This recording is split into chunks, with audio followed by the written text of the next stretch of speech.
Please be aware there are some crime scene photographs in this presentation, and some may find it disturbing. The Zodiac Killer, one of the most infamous cold cases ever recorded on US soil. Zodiac is the pseudonym of a serial killer in the US, so called because of a letter sent to San Francisco Bay Area newspapers in which the killer styled themselves thus. The killer's initial known spree ran from the 20th of December 1968 to the 11th of October 1969, claiming 5 deaths from 7 victims. David Arthur Faraday and Betty Lou Jensen, aged 17 and 16 respectively, were both shot and killed on Lake Herman Road on the 20th of December 1968. This occurred within the city limits of Benicia. The couple were on a first date. Having visited a friend earlier that evening, they went to a local restaurant and then proceeded to Lake Herman Road with Faraday driving his mother's Rambler automobile. At approximately 10:50 p.m, he parked in a gravel lay-by along the road, in what is a well-known Lover's Lane. They were found dead at 11 p.m. by a local resident, Stella Borge, and the Solano County Sheriff's Department investigated the crime but had no leads to work with. What happened in the intervening 45 minutes is unknown, but crime writer Robert Graysmith postulates that, with the use of available forensic data, it can be seen that a second car appeared at the lay-by, possibly driven by the killer. Jensen and Faraday were exiting the car when Faraday was shot in the back of the head. Jensen had already exited the car when that occurred and began to flee.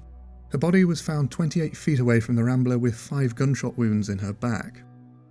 After this had occurred, the killer left the scene in his car. The next murder to occur happened in the car park of Blue Rock Springs Park in Vallejo.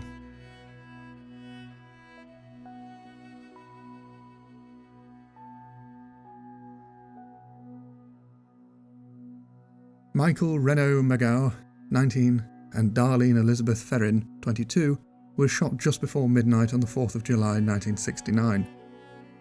Ferrin was pronounced dead at the Kaiser Foundation Hospital, however Magao survived. Magao and Ferrin were parked on the edge of Blue Rock Springs Park in Ferrin's car. Another car entered and parked close by, but almost immediately drove away. This same car returned approximately 10 minutes later and parked behind the couple. The driver of the second vehicle got out and approached the passenger window of Ferrin's car. A torch was then shone into the car straight into the eyes of Magao and Ferrin, followed by 5 shots from a 9mm Luger. Both occupants were hit, with several of the bullets passing through Magao and also hitting Ferrin. A total of 5 shots were fired. The killer walked back to the other car, however Magao's moans forced a return. 2 more shots were fired into each victim, after which the killer left. Driving to a nearby petrol station, the killer telephones the local Vallejo Police Department to both report and claim responsibility for the attack. It was here that a link was made between the new crime and the one which occurred 6.5 months prior on Lake Herman Road. The police traced the telephone call to a public payphone at a petrol station only a few blocks from the police station and around 500 metres from Ferrin's home. Ferrin was pronounced dead at the hospital, but Magao survived and was able to give the police a description. A white man, 26 to 30 years old, 195 to 200 pounds, possibly more, and 5 foot 8 inches, with short, curly, light brown hair. On the 31st of July, following this revelation, the first of the letters was sent. The letters consisted of 3 pages full of regular text and a cryptogram, itself spreading across all 3 pages. The cryptogram contained 408 symbols and was said to contain the identity of the killer. The 3 parts were sent to the Vallejo Times-Herald, the San Francisco Chronicle, and the San Francisco Examiner, with demands that they should be printed on the front page or else there will be further murders that night.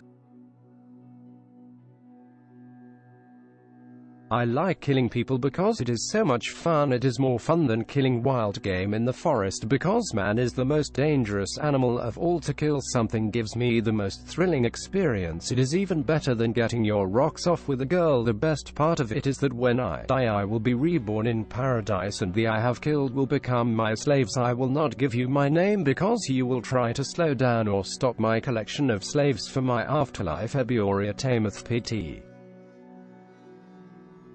The final 18 letters of the cryptogram have not been deciphered.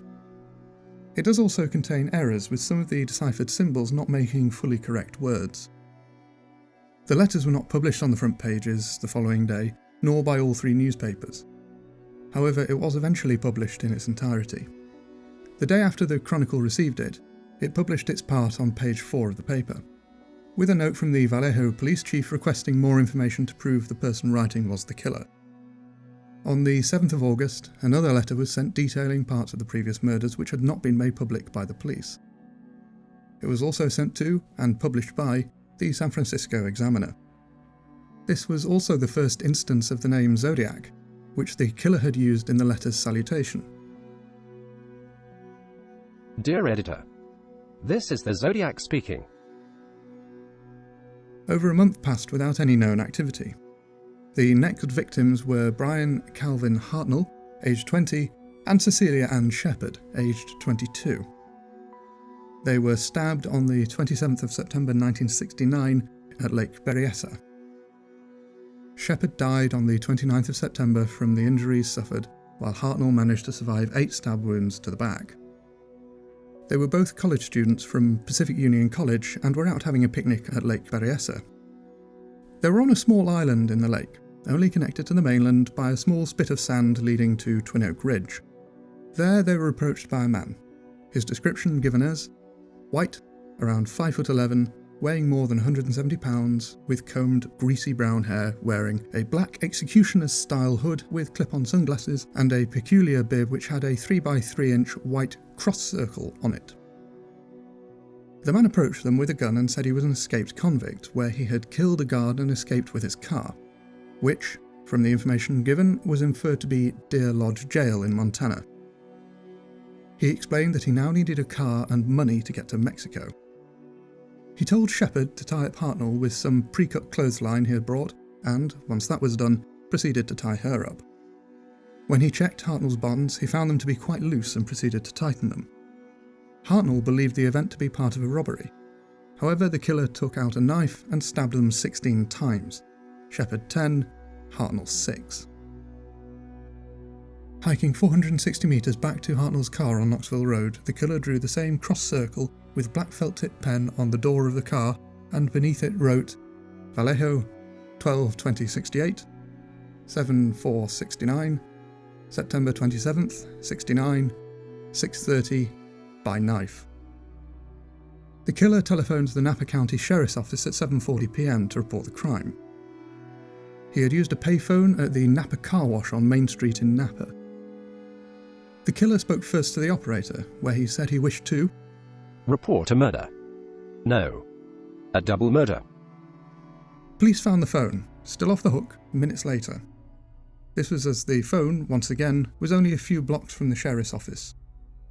The police were able to lift a palm print from it, but were never able to match it to anyone. Shepherd and Hartnell were found when a nearby fisherman and his son heard their screams and went to their assistance on the island. He summoned help by contacting the park rangers. The sheriff's deputies, Dave Collins and Ray Land, were the first to arrive, and, while she was still conscious, Shepherd was able to give a description of the attacker to Collins. Hartnell and Shepherd were taken by ambulance to Queen of the Valley Hospital.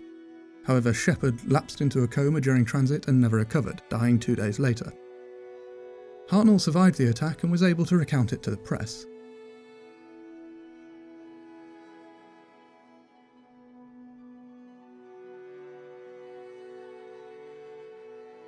The final confirmed murder occurred on the 11th of October 1969 in the Presidio Heights neighbourhood, where Paul Lee Stein, aged 29, was shot and killed. Stein was a taxi driver working in San Francisco who took on a passenger. This passenger was a white male. He entered the cab at the intersection of Mason and Geary Street and requested to be taken to Washington and Maple Street in Presidio Heights. Stein, for reasons unknown, missed Maple Street and went 1 block past to Cherry Street. The passenger then shot Stein once in the head with a 9mm. The killer then took Stein's wallet and ripped off a part of Stein's blooded shirt tail.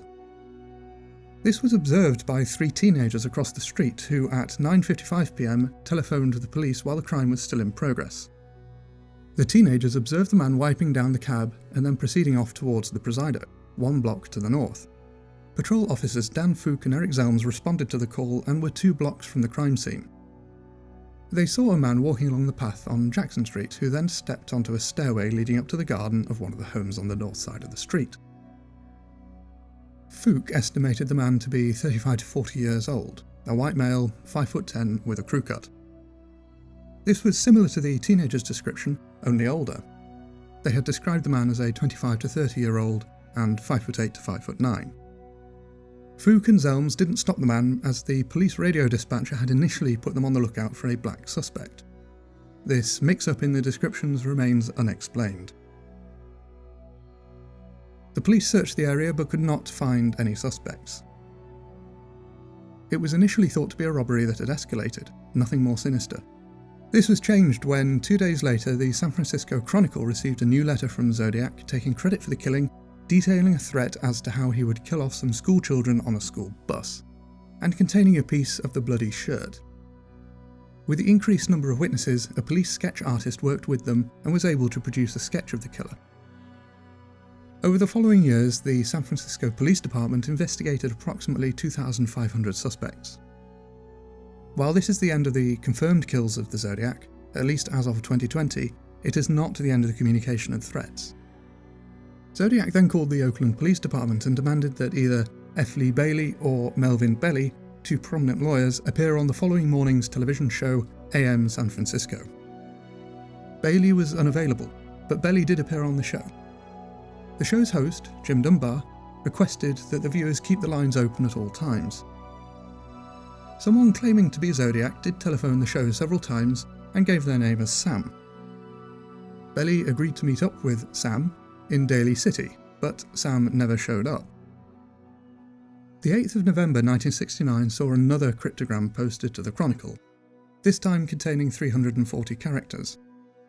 It has never been confirmed as deciphered. On the 9th of November, Zodiac posted a letter to the Chronicle claiming that 2 policemen had stopped and questioned him out on the night of Stein's murder. This is at odds with the police account of that night. Excerpts, including the Zodiac's claim, were published on the 12th, and that same day, one of the policemen, Don Fook, wrote a memo to explain what happened. On the 20th of December, 1 year to the day after Faraday and Jensen's murders, Zodiac posted a letter to Belly, which included another piece of Stein's shirt. Zodiac claimed he wanted Belly to help him. This was the last communication in the 1960s.